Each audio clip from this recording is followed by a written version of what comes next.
too boring, no, not my scene. Life's too short for the in-between. I want the fire, the sparks to fly. Give me the thrill, or let me say goodbye. Hello and welcome to the One Home Service podcast. I'm your host, Todd Paton, and let me tell you, I got somebody special in the Sprinter today. And this was fate, I think, that brought me here because, as you know, we're building one home and we want the best in the business. And I have that in front of me now. And that is Perla Lichi, the one and only. Perla, so good to have you here. I'm so glad we met. Oh my God. I love the name One, and the one home and the one and only, because here I am. You are the one. I got to hear your story because, when I researched to find out about you and, you are the best in South Florida. There's not even a close second. But this is going on now. You've been doing this for 40 years. So I want to tell you, take me back to the beginning of. Wait. Hold on a minute here. You want to hear my story? Yes.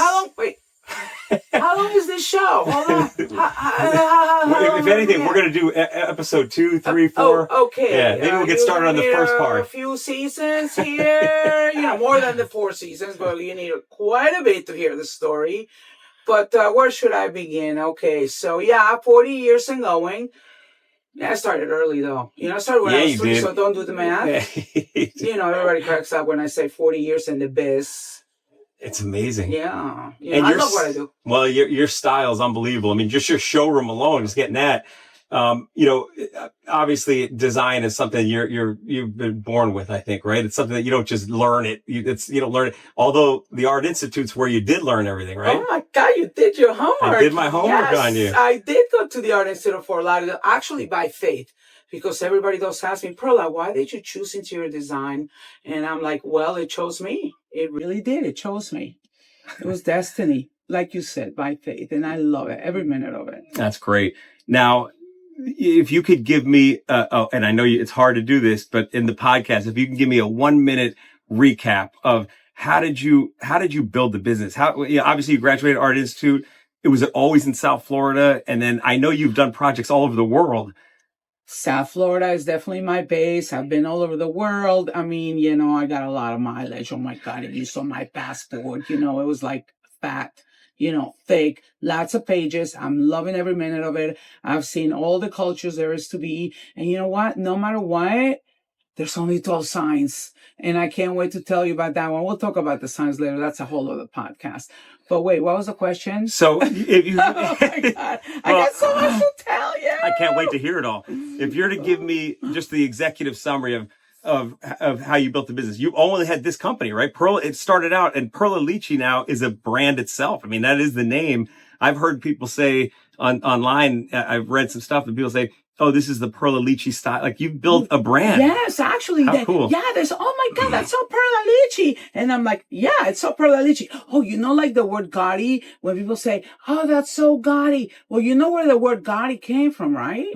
Oh, well, did you ever go to Barcelona? Yes. Did you ever see Antonio Gaudi's magnificent architecture? Is that where it came from? Yes, that magnificent architecture. I mean, he's built Gaudi style it actually became an adjective. So now the Perla Lichi style became an adjective. So Perla Lichi. You know why? Why? Because I can't do boring. That's it. I can't do boring. Let's talk about that. Are you bored yet? Yeah. Oh, I got something else to tell you about. I can't do boring. That's kind of like the Decor Diva thing, which is another story that comes along with the Perla Lichi brand, the Decor Diva. And we are going to get into the Decor Diva because that's the show. I mean, you're building something new with that. Let's talk about really quick the not boring. Is that something that was recent, or have you had that? And I know you haven't been ever boring, but is that something, that tagline that we're not boring, or is that something you've always? No, we're not. You're not boring either. I'm having fun. Oh, honey, I'm having fun with you. You're fun. I love it. So you're a fire sign like me. That's a whole other story. That's a whole other podcast too. The astrology. That's the astrology. I mean, I can go on. That's Sagittarius, right? Yeah. Aries, Sag, the elements. Guys, we're going to be busy. You guys better stay tuned. We got stuff for you. We got content. We're going to have a lot. So Anyways, yeah, the Core Diva is interesting because back in the 90s, you know, when there was like no Instagram, no podcast, none of that, there was this thing called the newspaper, you know, back in the dark ages when people used to read this big paper, and it was a syndicated column called the Core Diva, where people used to actually send letters in the mail asking design questions.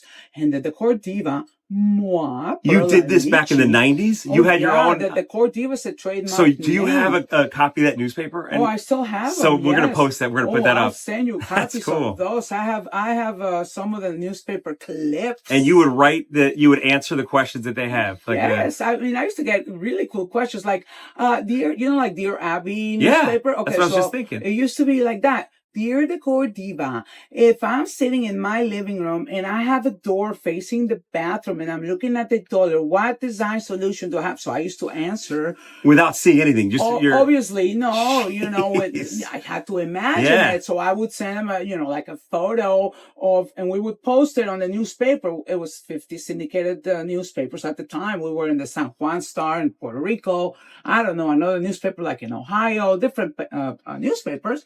And we would do an actual photo of one of my projects as an example. Did that help you grow your business? We did. We got a lot of interesting. That's smart marketing. I mean, that's like PR. Did you hire a company, or was it you that did? No, well, it was me. Obviously, answered them with humor because I can't. And people love it. They want more. Yeah, they did, and I had some good writers with me, obviously, but it was my answers, and obviously someone editing it. You got to edit it. Sure. And because my language is Spanish. That's my first language, and it's not like I'm going to answer them in Spanish. They didn't have the Google Translator yet.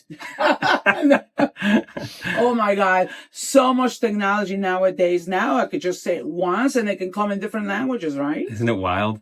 I was, on a side note, I was doing a video. I was recording for people that signed up for the app, like a welcome, so if you sign up for the app, you get an email. It's a video of me going, congratulations. Here's a quick run. But I'm looking down the whole time on the video.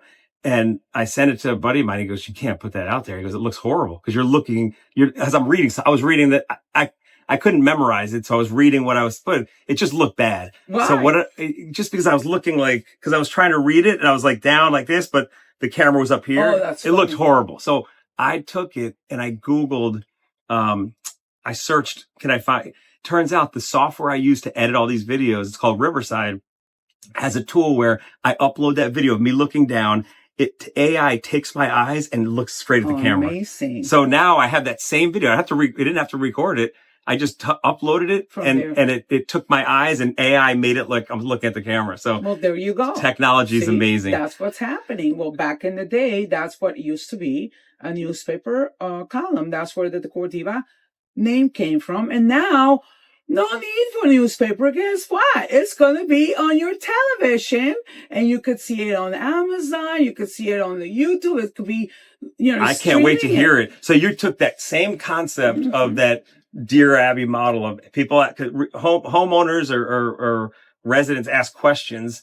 You answer them. Now you're taking that model, but that was with the newspaper and you're making a YouTube show. Well, kind of, sort of, kind of. I pretty much took the name the Decor Diva, which is the brand, It's really my everyday life. It's me with my team, the design projects that we're doing, and we're showing the viewers what happens on my everyday life where we take a project. For example, a lady that comes up to me and says, Perla, I'll give you one word, Versace. She wants her whole house remodeled with a theme Versace, and it shows from the beginning, the design process, how we make it happen, and up to the last minute when it just is over and done with, and you see the final product, and what we go through, how we come out with the solutions, the design. So this is just one episode. And the chaos you experience, right? Yeah, hello.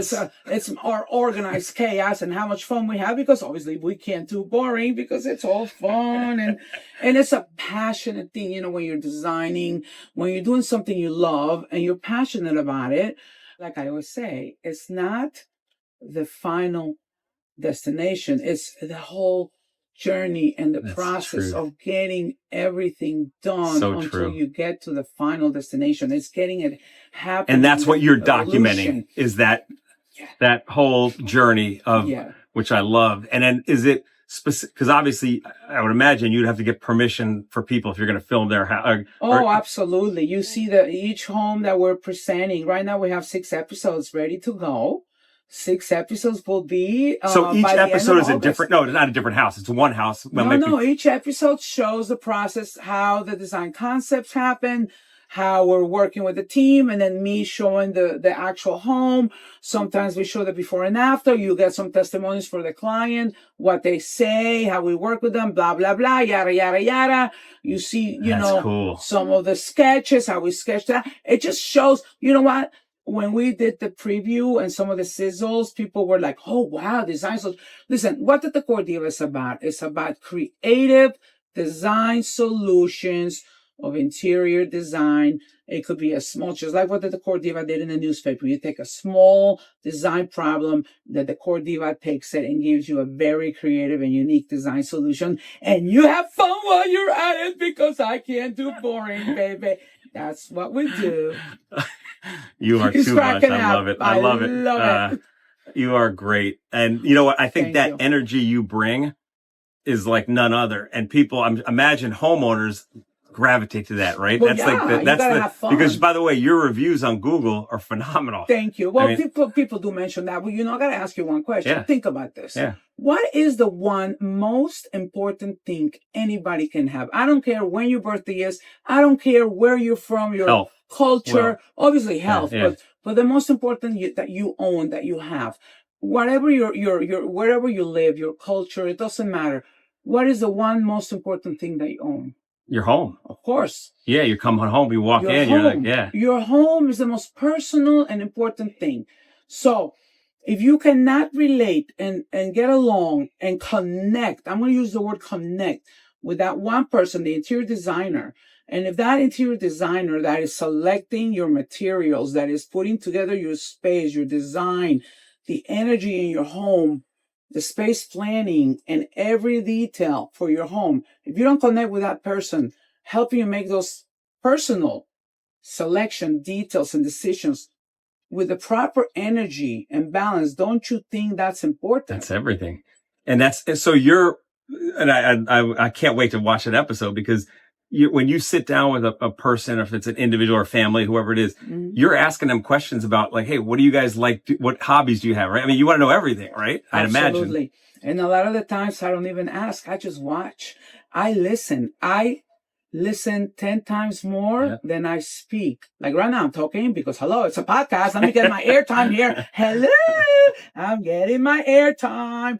So I'm doing my thing. But when I'm with a client, I'm listening, I'm watching body language, I'm paying attention, whoever I'm sitting with. Of course, I will ask some questions like, when's your birthday here and there, because I know their energy, taking notes. So you use the energy. Let's talk about that for a little bit. The astrology have you always had that as part of your design? Listen, I'm not going to tell you your future with the astrology because I'm not here to tell you that, but the astrology to me is a tool. Mm-hmm. It's a tool. I mean, at the end of the day, there's only 12 signs, okay? I don't care where you go in the world. There's going to be an Aries, a Taurus, a Gemini, a Sag. And definitely you're going to know the difference between designing for Virgo than designing for a Leo. And you knew when you met me. You did the math in Espanol. See, I got to add in Spanish. That's my first language. That's just the way it is. I dream in Spanish, okay? I have my translations there, at the bottom. You got to read it, closed caption. No, but the point being is that once I understand the energy, at least I know my direction. Mm-hmm. I know. It's a tool.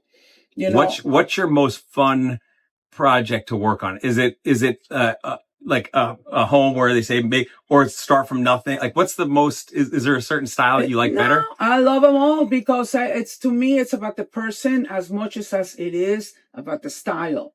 Now you're not boring. We know that. But what if you get what if you get somebody who is? What if you get a customer who is very like plain? Oh, not when they meet me. Mm-hmm. No, I'm kidding. No, but do you take them and say, wait a second, let's add a little bit of do you bring something to them, or you just say no? I accept pretty much everybody for who they are, and I respect them, and to them, that's who they are. I accept and respect them, and I kind of like, I kind of just like mirror the energy, like if you were mellow, then become mellow. Like, you just gotta kind of like mellow down, otherwise you're gonna be, and if somebody is hyped up, you gotta kind of like, you level to that energy, and then there's always something in between, and somebody is, there's always a balance, You can't be somebody like this, and all of a sudden you go like, because they're gonna be running away too. You gotta kind of like. You got like a chameleon almost. Kind of like, people call me that, a chameleon. Yeah. And that's what people like. They feel that comfort level because you don't want to, feel like you're boring. Hell, I don't want that. Or you don't want to also scare them away. Sure. So that's what a people person is. I'm a people person. I'm a creative person. It's part of my art. Part of my art is being a people person. And like I said, more important, having a designer getting into your personal space is getting personal with the person that is personal with you. And that to me is 90%. If you get along and if you feel comfortable, then they're going to give you the right thing for you. That's important. What about backyard, outside space? Is that something? In Florida, I stay inside, honey. You do? I'm teasing. Well, no. I can give some suggestions. But yours is inside. I stick, shoemaker, those are, stick to your shoes, that my mom used to say. I don't even know the same. But the point being is I'm focusing on interior design, and someone needs their landscape design. I'm going to suggest the ones that I feel will be qualified for that. Just like if they need, I am good at architectural details and architectural design. But when it comes to building the house, I will call a licensed architect to pull the permits and do the actual architecture, because everybody should do what they do best and what they're qualified to do. So everybody should have their own specialty.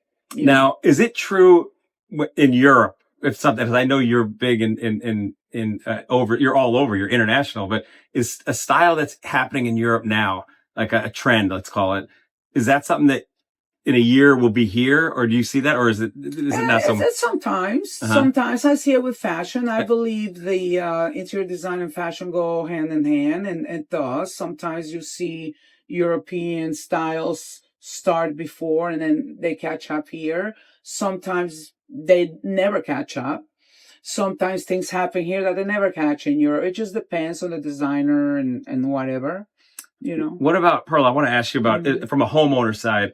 If somebody's they know they're gonna need an interior designer, that they're building a house, they're knocking something down, building, let's just say, what's the right time to call you? Because do they hire a contractor first? Do they then hire how do you know what to go first? To me, it would make sense to hire the interior designer first before anything. Absolutely. The interior designer, as long as she's or he is qualified, obviously she, hello. Yeah.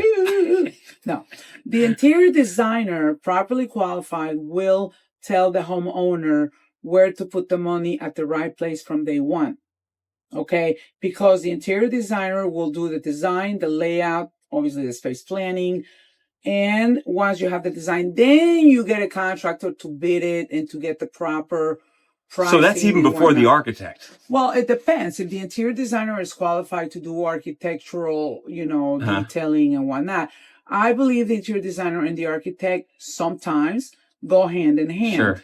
Okay, together there should be a team. But if the interior designer is hired first and they have plans, and then they come to you and we have this vision, but you look at the plans and go, oh, we got to redo this, because wouldn't it make sense then you first, interior designer, and then whether that's bringing on the architect immediately or? Well, I've had many clients come to me before they even have an architect, where they have just a basic plan. That would make the most sense to me. I've had that, and then they hire an architect to take my vision. Exactly. So that it's properly done on the site. That to me would seem like the best. Properly done with everything the way it should be by code and whatnot, because we do the layout, we know the lifestyle, and then they do everything based on structural and everything else. Okay?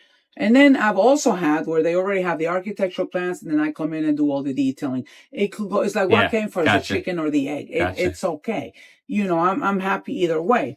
And of course, the GC, the builder, that's the one that's got to bake the cake. And then we got to do our, embellishment. So I believe the dream team is the interior designer, the architect, and the builder. Dream team.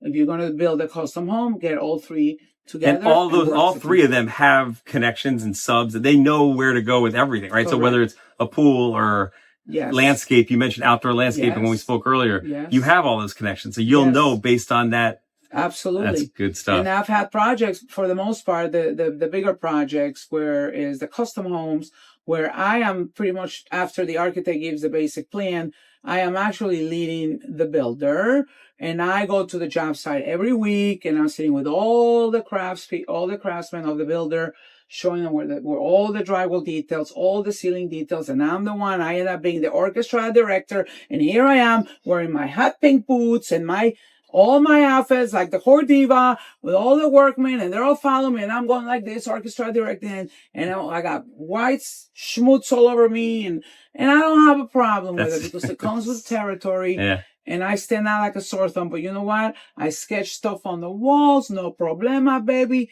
And then when it's all done, voila. Magic. There it is. So I know where I can find you because I'm here. But if anybody wants to find you, they can find you. First of all, the show is going to be a hit. I'm ready for this. The diva, I'm ready. To that theme song. I can't do boring. I love that song. I have a feeling you're going to be the host in this seat when we do the next one, and we're going to have somebody as a guest. I want to see you. You'd be a great host. I got questions. Yeah. I'll be the one asking the questions. I love it. Well, Perla, like I said, I'm so glad we met, and I believe in fate. This was meant to be, and we're going to have a lot of fun. I promise you that. But we're going to do something special with One Home, and also just the friendship and relationship that we'll build. I'm really looking forward to it, and so glad you're part of the One Home team. And I'm very excited. Yeah, thank you so much for being on the podcast. You'll be seeing a lot of Perla, I promise you. And you won't be bored. Never. Thank you. I can't do boring.